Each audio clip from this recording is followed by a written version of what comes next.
Hello नमस्कार दोस्तों, स्वागत है आप सभी का इजी एजुकेशन यूट्यूब चैनल पे।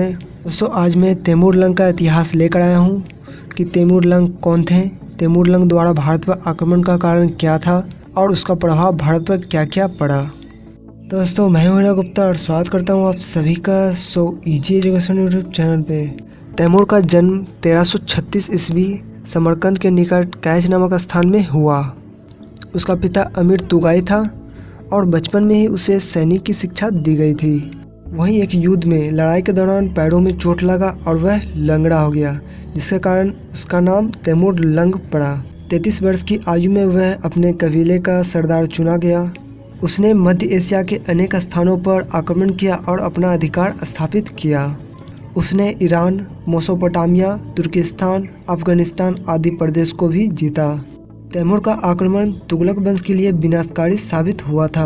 इतिहासकार का कहना है कि गुप्त साम्राज्य के पतन में जो स्थान हून आक्रमण का था, वही स्थान तुगलक शासन के पतन के कारणों में तैमूर के आक्रमण का कहा जाता है। तो अब बात आता है तैमूर का भारत पर आक्रमण का कारण क्या रहा। उसके भारत पर आक्रमण के कई कारण थे। उसने अपनी आत्मकथा में अपना उद्देश्य स्पष्ट किया है। लेनपुल के शब्दों में, हिंदुस्तान पर आक्रमण करने से मेरा उद्देश्य काफिरों के विरुद्ध जिहाद करना है।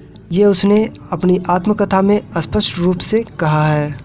उन्हें इस्लाम धर्म की दीक्षा करना और इस देश की गंदगी, क्रूर तथा मूर्ति पूजन से मुक्त करना है, ताकि हम लोग उसके मंदिरों और उनकी मूर्ति पूजन को मिटा सकें और दुख के समक्ष गाजी तथा मुजाहिद बन सकें। गाजी तथा मुजाहिद का मतलब होता है अपने आप को लीडर तथा बहादुर सिद्ध करना।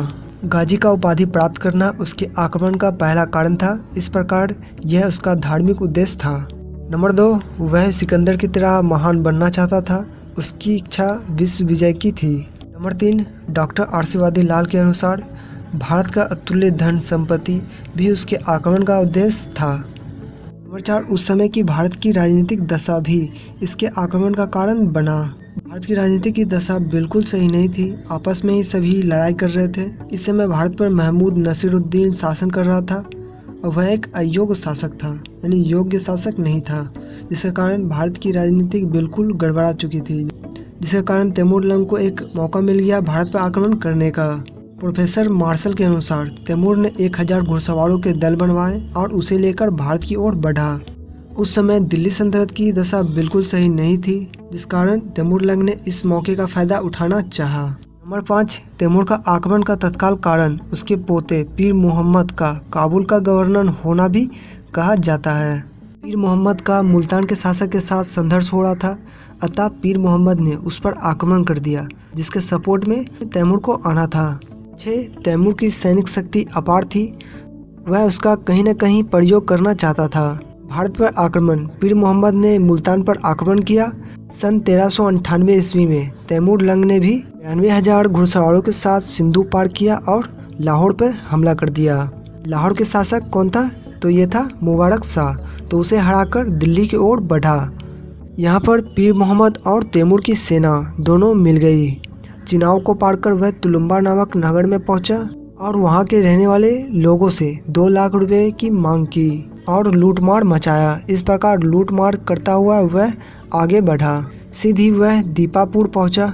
मार्ग में भटनेश्वर के राजपूत राय दुनी चंद्र ने उससे युद्ध किया, पर तैमूर लंग के पास अपार सैनिक होने के कारण हार स्वीकार करनी पड़ी और उसकी अधीनता मान ली। हिंदुस्तान में प्रवेश करने से लेकर अब तक उसने 1 लाख से अधिक काफिरों तथा हिंदुओं को बंदी बना लिया था।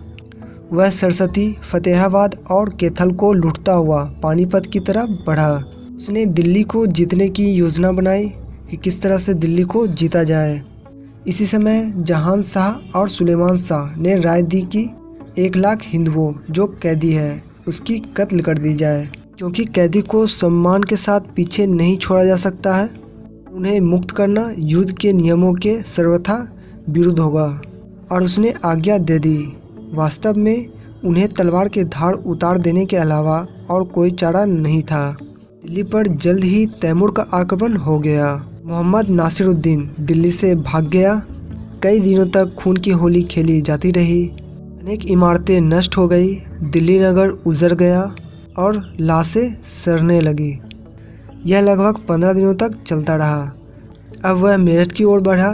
खिरिज खां को उसने अपना उत्तराधिकारी निश्चित किया और हरिद्वार होता हुआ वह वापस समरकंद लौट गया। खिरिज खां ने एक नए राजवंश की नींव डाली। अब दोस्तों बात करते हैं भारत में तैमूर के आक्रमण का प्रभाव क्या पड़ा। भारत में तैमूर की आक्रमण की बात की जाए तो यह इस प्रकार बांटा जा सकता है। तुगलक वंश का पतन हुआ। नंबर 2, तुगलक वंश का राज्य छोटे छोटे भागों में बंट गया। नंबर 3, तैमूर के मरते ही खिरिज खां ने पंजाब में स्वतंत्र राज्य की स्थापना कर ली। नंबर 4, सीमांत प्रदेशों में उपद्रव होने लगा। नंबर 5, भारत में नया राजवंश प्रारंभ हुआ जो 1451 ईस्वी तक चला। नंबर 6, इस आक्रमण से विदेशियों को पुनः भारत में आक्रमण करने के लिए प्रेरित किया। नंबर 7, भारत की क्या क्या कमजोरी है ये विदेशियों के सम्मुख आ गई। बात करते हैं सांस्कृतिक प्रभाव क्या रहा। नंबर 1, दिल्ली संस्कृति का केंद्र नहीं रहा। नंबर 2, भारत में छोटे छोटे राज्य होने के कारण अपने अपने ढंग से कला के साहित्य का विकास हुआ। नंबर 3, जौनपुर संस्कृति का प्रमुख केंद्र बन गया। 4, अनेक कलाकारों को तैमूर ने अपने साथ समरकंद ले गया। नंबर 5, भारतीय कला का दूसरे देशों में भी प्रचार हुआ।